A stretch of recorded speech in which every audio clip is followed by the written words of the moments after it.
Salut la gang de Sciences de 3, bienvenue à ce cours qui porte sur la concentration. La concentration d'une solution est le rapport entre la quantité de soluté et la quantité totale d'une solution. On trouve ce rapport en faisant la division entre la masse du soluté et le volume ou la masse de la solution. Elle peut s'exprimer sous différentes formes. La formule générale pour calculer la concentration est la suivante. Où C représente la concentration, Q soluté représente la quantité de soluté et Q solution représente la quantité de la solution. Prendre note que la quantité peut être en grammes ou en millilitres selon la situation. Prenons un exemple. Si l'on dissout 25 grammes de café dans 250 millilitres d'eau, quelle sera la concentration en grammes par litre? On commence par les données du problème et ce que l'on cherche. Il ne faut pas oublier de convertir les unités. Ensuite, la formule. On remplace en n'oubliant pas les unités. Puis, on effectue le calcul. On termine par une phrase réponse. Voici un autre exemple. On veut fabriquer 125 ml d'une solution dont la concentration est de 27 grammes par litre. Quelle masse de soluté doit-on peser? On commence par les données du problème et ce que l'on cherche. Il ne faut pas oublier de convertir les unités.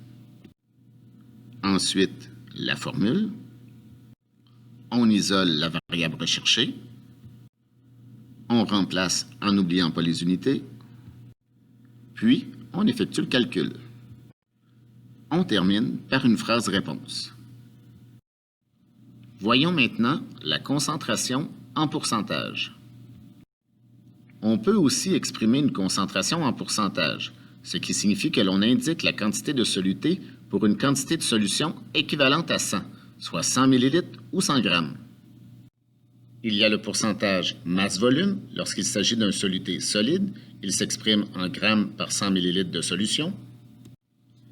Et il y a le pourcentage volume-volume lorsqu'il s'agit d'un soluté liquide qui s'exprime en millilitres par 100 ml de solution. Voici un exemple.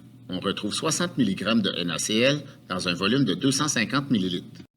Quelle est cette concentration en pourcentage masse-volume?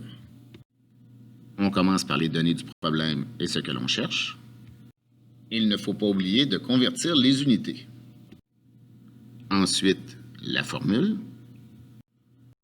On remplace en n'oubliant pas les unités. Puis, on effectue le calcul. On termine par une phrase réponse. Un autre exemple. Une bouteille de bière de 330 ml a une concentration de 5% volume-volume. Quelle est la quantité d'alcool, le soluté, présente dans la solution? On commence par les données du problème et ce que l'on cherche. Ensuite, la formule. On remplace en n'oubliant pas les unités. Puis, on effectue le calcul. On termine par une phrase réponse.